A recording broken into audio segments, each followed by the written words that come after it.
Boas pessoal, hoje venho-vos aqui falar do iHost da Sonoff. Trata-se então de um pequeno computador com capacidade para correr vários tipos de software, inclusive coisas que não são da Sonoff. Neste caso em específico vamos falar um bocadinho das coisas da Sonoff e de outras que não são Sonoff. Vou aqui primeiramente dar a conhecer as características deste pequeno computador e as versões que existem, portanto, para o mesmo. Eu tenho aqui vários dispositivos, já vos vou dar a conhecer, portanto, todas as funções e todas as coisas que tenho aqui configuradas no iHost. E isto, como eu estava a dizer, é então um pequeno computador. Existem duas versões deste pequeno computador, uma com 2 cores, 2 GB de RAM, a outra com 4 cores, 4 GB de RAM. Em ambos os modelos temos então uma coluna, um microfone, portanto, o Bluetooth, o Zigbee, o Wi-Fi, a porta Ethernet, um cartão, ou portanto uma slot para cartões com suporte máximo até 256 GB.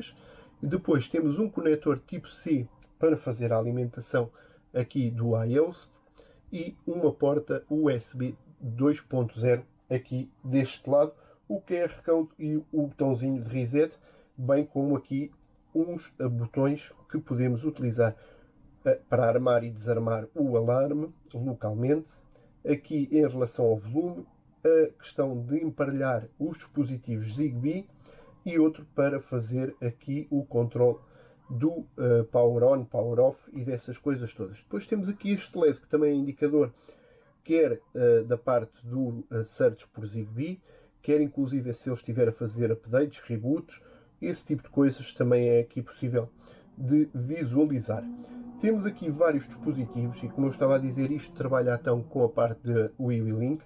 Nem todos os dispositivos ainda são possíveis de controlar localmente, que é essa uma das grandes mais-valias deste dispositivo, é que temos grande, ou uma boa parte, digamos assim, dos dispositivos da Sonoff e WiiLink que são possíveis de controlar localmente através do iOS. Mesmo que a gente fixe a internet, há sempre a possibilidade de controle dos dispositivos e das automações correrem localmente então neste pequeno computador. Não só, mas também há a possibilidade de correr outras aplicações, que é disso que vamos falar, e inclusive há aqui a possibilidade de utilizar outros dispositivos de outras marcas também na Gateway Zigbee do iHost. Eu agora vou mostrar aqui um bocadinho a parte do tablet, que é onde tenho aqui várias coisas configuradas, que é para vos dar aqui a conhecer então muitas das. Aqui temos então o nosso iHost. Como vocês veem, eu já tenho aqui algumas coisas configuradas, aqui há alguns dispositivos. Tenho depois aqui esta parte com as automações, já há aqui algumas automações. Aqui é a tal parte do alarme que eu estava a dizer que é controlável aqui por os botões. Portanto, os estados, se a gente está se está em casa, se não está em casa, se saímos. Depois temos aqui o cast. O cast é aquele dashboard que eu já aqui falei, inclusive, da WiiLink. Aqui o Docker Container, onde eu também já tenho aqui algumas coisas instaladas. E depois aqui a parte então da configuração, que nos mostra aqui várias questões relacionadas com a configuração então do nosso iHost. Aqui em relação a este, que é o Home, vocês aqui conseguem já visualizar que eu tenho aqui alguns dispositivos e, inclusive, num dos mais recentes updates, eles deram-nos a possibilidade de ver aqui o mapa Zigbee e onde temos depois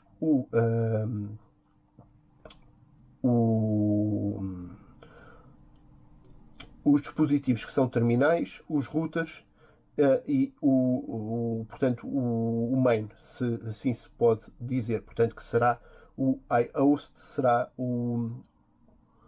Agora esqueci-me do nome, portanto, não vamos aqui. O coordenador, peço desculpa, estava aqui a tentar lembrar-me. O coordinator, o router e os end devices. Aqui temos então como coordinator o iHost. Depois, por exemplo, a questão das tomadas alimentadas serão os routers e depois os end devices serão então os sensores. Eu, inclusive, como vocês aqui também conseguem visualizar, não sei se indo aqui novamente, exato, já tenho aqui alguns, inclusive aqui este novo que é então o sensor de temperatura. Ele mostra aqui uns gráficos, eu até o tinha aqui à frente, vou aqui buscá-lo, é este da Sonoff, e este da Sonoff tem um ecrã bastante agradável, portanto de grandes dimensões. Há aqui a possibilidade de usar nesta pequena bolsinha para ficar na parede, ou inclusive utilizar aqui o suporte. Isto é então um sensor Zigbee de temperatura e umidade. Ok? Vou só aqui fechar isto, mas portanto há aqui várias questões relacionadas com a parte depois de visualização dos gráficos. Eu vou só aqui fechar e temos então depois aqui o mapa. Em relação depois aqui a isto, que era isso que eu ia agora falar, em termos de Docker Container, eu tenho aqui a app de WeLink, portanto o que eles chamam que é o Cube, digamos assim. Tenho depois o Home Assistant, aqui o Homebridge e o Node-RED, que é isso que eu agora vou falar aqui já de seguida. Que é que acontece? Tenho aqui então o Cast.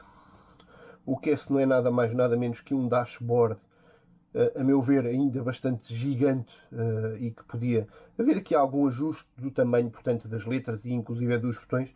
Acredito que isto ainda esteja muito em desenvolvimento, e quase todos os meses ou quase todas as semanas há novidades em relação ao Cast. Portanto, será um dispositivo, ou portanto, um produto ainda em franco crescimento, assim como o iOS, mas eu entretanto já falo um bocadinho mais do iOS. Depois tenho aqui o Node-RED, também já instalado em Docker. Tenho o Homebridge e tenho então também o Home Assistant. O Home Assistant não é a versão completa, portanto há aqui uma questão em relação a esta versão que está aqui.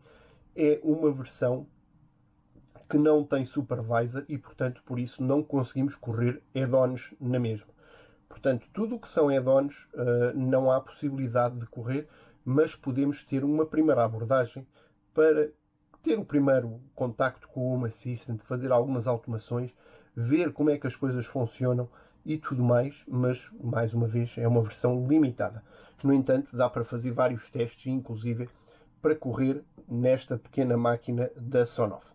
Em relação ao Homebridge, eu vou aqui buscar o iPhone, porque tenho aqui várias coisas então aqui a correr, e como vocês conseguem visualizar, eu tenho aqui vários dispositivos que tinha na conta da WeLink e que passei, portanto, para aqui para o Apple HomeKit, ok? Tenho aqui vários dispositivos e que consigo aqui inclusive controlar. Vamos aqui ligar este, ok? E cá está então ele a funcionar, e isto é então o NS Panel que eu tenho aqui atrás a funcionar. Vou desligar, só para vos dar a conhecer, portanto, que o Homebridge funciona muito bem, faz, portanto, aqui a ponte entre a WeLink, a parte do Apple HomeKit, e depois há a possibilidade então de adicionar estes dispositivos aos iPhones, como eu aqui mostrei. Isto é uma das mais-valias, portanto, deste iOS, correr outros dispositivos ou outras aplicações ou outros softwares localmente, e que nos permite então depois aqui ganhar outro tipo de coisas. Portanto, neste caso com a Apple, no outro caso com o Home Assistant, e agora, por fim, vou-vos mostrar aqui uma brincadeira que tenho feita em Node-RED. Portanto, tenho aqui o Node-RED e fiz aqui esta pequena automação. E o que é? Não é nada mais, nada menos. Eu vou puxar isto um bocadinho só para aqui, só para vocês visualizarem então isto já de seguida. Só aqui um segundinho que eu vou só aqui limpar as notificações. Vou virar para aqui o telemóvel e, como vocês vão conseguir visualizar, eu vou aqui ao iOS, temos aqui a parte do Home, e ao ligar e desligar aqui um dos switches que tenho, que é o do Mi Panel, o que é que vai acontecer? Vamos receber aqui uma notificação por parte do Node-RED, mas que vai ser entregue no WhatsApp a dizer que o estado então aqui do meu NSPinal mudou. Cá está. Portanto, mais uma questão que tudo local e que conseguimos fazer com que as mensagens sejam entregues em outras aplicações que por vezes dá para partilhar com familiares ou com outras contas, ou inclusive tendo depois por base outras aplicações e com outras automações criadas. É outra versão, portanto, outra questão aqui pertinente, a meu ver, que é a gente conseguir enviar notificações, neste caso para o WhatsApp, proveniente de dispositivos da eWeLink. Em relação aqui à parte do Zigbee, como eu tinha falado, vou puxar novamente aqui o tablet para este lado, tenho aqui vários sensores, incluindo então este que eu aqui tinha falado, que era o da Sonoff. Tenho aqui este dispositivo, que é um sensor de porta e janela, também adicionado. Vamos aqui visualizar novamente os dispositivos. E como vocês aqui conseguem visualizar, eu tenho aqui o estado em que o mesmo está fechado. Vou aqui abrir. Ele está open e inclusive corre então a automação de ligar aqui o NSPinal mais uma vez. Eu vou só aqui fechar. Isto são tudo automações locais, como vocês conseguiram visualizar. Portanto, conseguimos aqui fazer com que isto funcione. E agora aqui outra questão ainda também que eu acho pertinente. Temos aqui, por exemplo, um relé da Acara, neste caso o T1 com neutro, e que é Zigbee e que inclusive está aqui também disponível, como vocês ali conseguem visualizar, o Lumi Switch. Mas o que é que acontece? Apesar de ele estar aqui a funcionar e apesar de estar aqui adicionado, eu não consigo ainda controlar o mesmo. Ele dá-me ali fail ou failed to control. Portanto, há aqui alguns dispositivos que ainda não são totalmente compatíveis com este gateway Zigbee da Sonoff. Tal e qual como o da Acara, eu tenho, por exemplo, estas tomadas da Tuya que não as consigo adicionar então aqui ao gateway do iHost. E era isto que eu vos gostaria de dar a conhecer, portanto, este pequeno e poderoso computador, portanto, por parte da Sonoff, que corre grande parte dos dispositivos, mesmo incluindo alguns Wi-Fi e Zigbee, tudo localmente por parte então dos dispositivos da Sonoff. Para além disso, conseguimos então em Docker Container correr outros softwares, como eu aqui mostrei, quer o Homebridge, quer o Node-RED, quer o Home Assistant, ou inclusive o Cast, bem como depois aqui o outro da Sonoff, que é o Sonoff Cube, que é o que faz depois aqui a interligação destes dispositivos todos. O que é que acontece?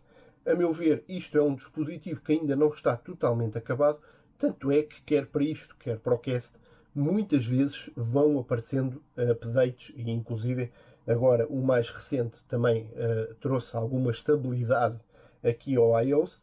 Outra questão é que eu recomendo que o cartão seja no mínimo de 64 GB, isto porque já tentei e inclusive primeiramente tentei instalar as coisas com o 32 e isto ficou realmente muito lento. Agora com o de 128 as coisas já estão a funcionar um bocadinho melhor. Em relação a tudo isto que eu apresentei aqui e inclusive em relação depois à automação que eu tenho no Node-RED, irei partilhar também no site do Mi Automations. Ainda não irá estar disponível toda a informação, mas eu aos poucos vou lá adicionando, bem como a questão da configuração de cada um dos Docker Containers. Portanto, quer o Home Assistant, quer o Homebridge, quer o Node-RED, há várias configurações possíveis e vou explicando, portanto, depois lá no site com a informação que irá ficar toda aqui nos links na descrição, bem como os links para todos estes dispositivos que eu aqui apresentei, incluindo então o iOS. São links afiliados, vocês os usarem então a ajudar a mim, para eu depois trazer aqui mais informação para partilhar com vocês e estas novidades que já sabem. Se acharam o vídeo interessante, deixem o vosso like, subscrevam o canal ou um comentário. Obrigado e até uma próxima.